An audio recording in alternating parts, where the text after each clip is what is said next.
চলে এলাম আরো একটা নতুন ভিডিও নিয়ে। এখন এই ভিডিওটাতে আমরা ভীষণ সিরিয়াস দু একটা ব্যাপার নিয়ে আলোচনা করব, কিন্তু তার মধ্যে তোমাদেরকে আমি একটা আপডেটও দিয়ে দেবো অবশ্যই। বন্ধুরা, একটা বাংলা সিনেমা আসছে যেটার নাম বিবাহ বিভ্রাট। তোমরা ইতিমধ্যে অনেকেই জানো সেই সিনেমাটার কিন্তু শুটিং গতকাল থেকে শুরু হয়ে গেছে। আমরা মুখ্য চরিত্রে অভিনয় করতে দেখতে পাবো আবির চট্টোপাধ্যায়, পরমব্রত চট্টোপাধ্যায় এবং লহমা ভট্টাচার্যকে।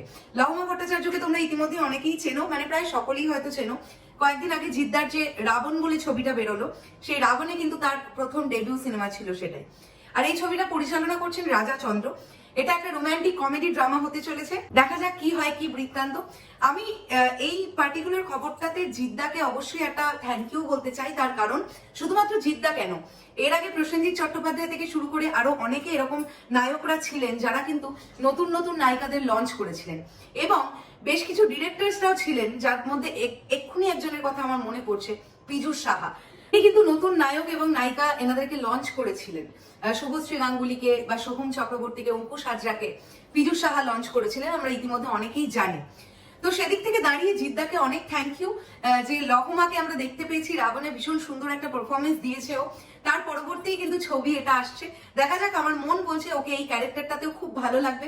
আর লহমার মুখটা একটু বাচ্চা বাচ্চা টাইপের, তো সেই কারণে আমার মনে হয় ও ক্যারেক্টারটা খুব ভালোভাবে জাস্টিফাই করতে পারবে। দেখা যাক কি হয়। এইবারে আমি ভীষণ সিরিয়াস দু একটা কথা বলি, সেটা হচ্ছে কিছুক্ষণ আগেই আমার লাস্ট করা ভিডিওটাতে, যেটাতে আমি দেবদার চ্যালেঞ্জ নিয়ে কথা বলেছিলাম, সেই চ্যালেঞ্জের ভিডিওটাতে একজন কমেন্ট করেছো যার নাম রাকেশ দত্ত। তোমরা জানো আমি খুব একটা, মানে আমার যদি খুব সিরিয়াস ব্যাপার বলার মতন না মনে হয়, আমি সেই না ক্ষেত্রে কিন্তু রিপ্লাই করি না। বাট আমি রাকেশকে আরো একবার রিপ্লাই করব এখন এই ভিডিওটাতে। ও আমাকে ওপেনলি বলেছে এইসব কন্টেন্ট করা বন্ধ করুন, শুধু জিদ্দার খবর চাই।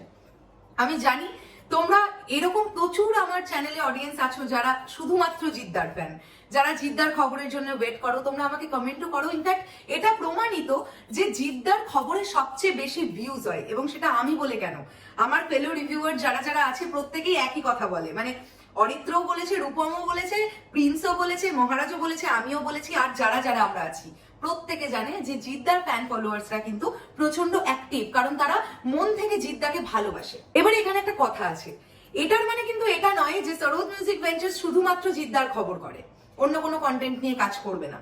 এটা তোমাদেরকে একটুখানি এর আগেও আমি বলেছি, আমি এখন আরো একবার রাকেশকে, স্পেশালি রাকেশকে একটু ক্লিয়ার করে নিতে চাই, বা রাকেশের মতন যাদের এই ধরনের বক্তব্য আছে যে অন্য কন্টেন্ট করা বন্ধ করে দিন, শুধুমাত্র জিদ্দার খবর বানান। এছাড়াও তোমাদেরকে একটা কথা বলে দিই, গতকাল রাত্রিবেলা সরোদ মিউজিক ভেঞ্চার্স সম্পর্কে একটা বড় লেখা আমরা আমাদের পক্ষ থেকে লিখেছি, এবং তোমাদের অনেকের অনেক রকম প্রশ্ন ছিল এসএমবি কে নিয়ে। অনেকের কাছ থেকে এরকম প্রশ্ন পেয়েছি যে এই চ্যানেলটা 2,17,000 সাবস্ক্রাইবার্স, কিন্তু ভিডিওতে ভিউজ হয় না কেন। এরকম প্রচুর আমাকে জিজ্ঞাসা করেছো অনেকে, কেউ কেউ ভালো মনে জিজ্ঞাসা করেছো, কেউ কেউ টোন করে জিজ্ঞাসা করেছো।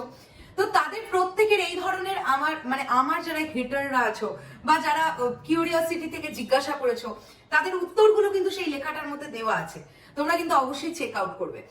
আমি এবার ফিরে আসি আমি কি বলতে চাইছিলাম। দেখো বন্ধুরা, আমাদের চ্যানেলটা যে সময় থেকে আমরা শুরু করেছিলাম, মানে রিভিউ করবার, মানে গত 3-3.5 মাস আগে থেকে, সেই সময় জিদ্দার রাবণ এসেছিল, এবং জিদ্দার রাবণের সঙ্গে সঙ্গে দেবদার কিশমিশ এসেছিল। তোমরা জানো দেবদার কিশমিশ নিয়ে প্রচুর ইউটিউবার্সরা অনেক কথা বলছিল, আর সেই জায়গা থেকে দেখতে পাচ্ছিলাম যে রাবণ নিয়ে প্রচুর নেগেটিভিটি ছড়াচ্ছিল। আমাদেরই কিছু ফেলো রিভিউয়াররা তারা বলছিল এটা কপি, ওটা কপি, সেটা কপি। আমি তোমাদেরকে এর আগেও বলেছি আমি পার্সোনালি জিদ্দার ফ্যান, বাট আমার হাজব্যান্ড কিন্তু নয়, ও বাংলা সিনেমার ফ্যান। তো আমরা সেদিক থেকে দেখলাম যে একটা সিনেমা সেটা হট করে কোণঠাসা হয়ে যাচ্ছিল, মানে আমাদের এই কমিউনিটিটাতে। তখন আমরা মনে করলাম যে না, আমরা রাবণের পাশে দাঁড়াবো। তাই বলে যে কিশমিশের পাশে ছিলাম না এমনটা নয়, কিশমিশ আমাদের পার্সোনালি ভাল লাগেনি সেটা বলেছিলাম, রাবণ আমাদের খুব ভালো লেগেছে।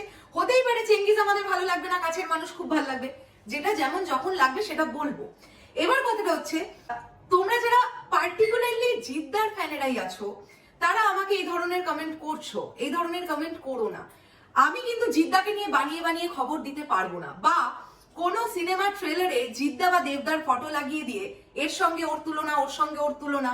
কারণ তোমরাও খুব ভালো করে জানো, আর আমার যারা ফেলো রিভিউয়াররা আছে তারাও খুব, বেশ কিছু রিভিউয়ার আছে তারাও খুব ভালো করে জানে যে থাম্বনেলে একটা জিৎ বা দেবের ফটো লাগিয়ে দিলে যে ভিডিওটা নর্মালি ধরো 200 জন দেখতো সেটা 2000 জন দেখবে।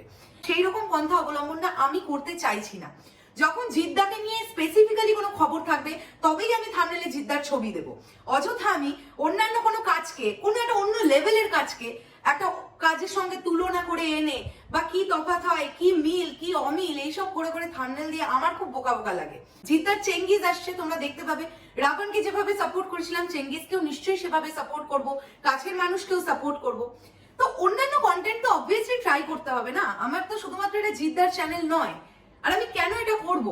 আজকে তোমাদের খুব ভালো লাগছে, দিদি মানে জিদ্দার খবর বলবে, দুদিন বাদে ধরো ভগবান না করুক চেঙ্গিজ ফ্লপ হলো, তখন কিন্তু তোমরাই বলবে, তোমরাই মানে নিমেষের মধ্যে পাল্টে খেয়ে গিয়ে বলবে ওই দেখ রাবণের সময় বেশি লাফিয়েছিল, চেঙ্গিজ ফ্লপ হয়েছে, এখন মুখ থুবড়ে পড়েছে। এটা তোমরা বলতে 2 সেকেন্ডও ভাববে না, আমি জানি। তো সেই কারণের জন্য এই জিনিসগুলো আমাদের চ্যানেল থেকে হবে না। তো তোমাদেরকে আরেকটা কথা বলি, আমি ভিডিওটা শুট করতে করতে আমার হাজব্যান্ড মেশিনের সামনেই বসে আছে, ও আমাকে বললো জাস্ট নাও লাইগারের ট্রেলার কিন্তু ট্রেন্ডিং 1-এ উঠলো। তো এর থেকে বোঝা যাচ্ছে যে মানুষ নতুন কিছু দেখতে ভালোবাসে, আর সেটার প্রেজেন্টেশন যদি ভালো হয়, তার উপরে একজন নতুন হিরো ডেবিউ করছে, তাকে নিয়ে আমি এত নেগেটিভিটি দিতে পারবো না। তার কাজ যদি আমার খারাপ লাগতো আমি বাজে বলতাম, তার কাজটা আমার ভালো লেগেছে, আমি কেন অযথা এর ওর সাথে তুলনা করতে যাব, এটা আমার মাথায় এলো না। যাই হোক, আশা করছি তোমাদেরকে বোঝাতে পারলাম আমি কি বলতে চাইলাম। আমাদের চ্যানেল নিয়ে যার যা যা প্রশ্ন আছে তোমরা সব উত্তরটা পেয়ে যাবে ডেসক্রিপশন বক্সের ওই লেখাটা থেকে। তোমাদের যাদের যাদের প্রচন্ড উত্তেজনা আছে যে চ্যানেলটা এরকম সাবস্ক্রাইবার্স, এত সাবস্ক্রাইবার্স গেইন করলো কি করে, আর এত সাবস্ক্রাইবার্স গেইন করার পরেও এরকম 200-300 করে ভিউজ কেন, তোমরা তোমাদের উত্তরগুলো পেয়ে যাবে। আমি তোমাদের রিকোয়েস্ট করছি তোমরা একটু সময় খরচা করে লেখাটা পড়ে নাও। চললাম, খুব শিগগিরই দেখা হচ্ছে নতুন কোনো ভিডিও নিয়ে। এই ভিডিওটা ভালো লাগলে লাইক কমেন্ট শেয়ার করো। আর স্পেশালি যারা জিদ্দার ফ্যান ফলোয়ার্স আছো, যারা মন থেকে আমায় ভালোবাসো, তারা কিন্তু জানো আমি কি বলতে চাইলাম। তোমরা যদি আমার সঙ্গে একমত হয়ে থাকো তাহলে আমাকে কমেন্ট করে জানাতে পারো। আর যাই হোক, আমি যেহেতু জিদ্দার নিজে খুব বড় একজন ফ্যান, আমি জিদ্দাকে নিয়ে ব্যবসা করতে পারবো না, ওটা আমি করতেও চাই না। টাটা।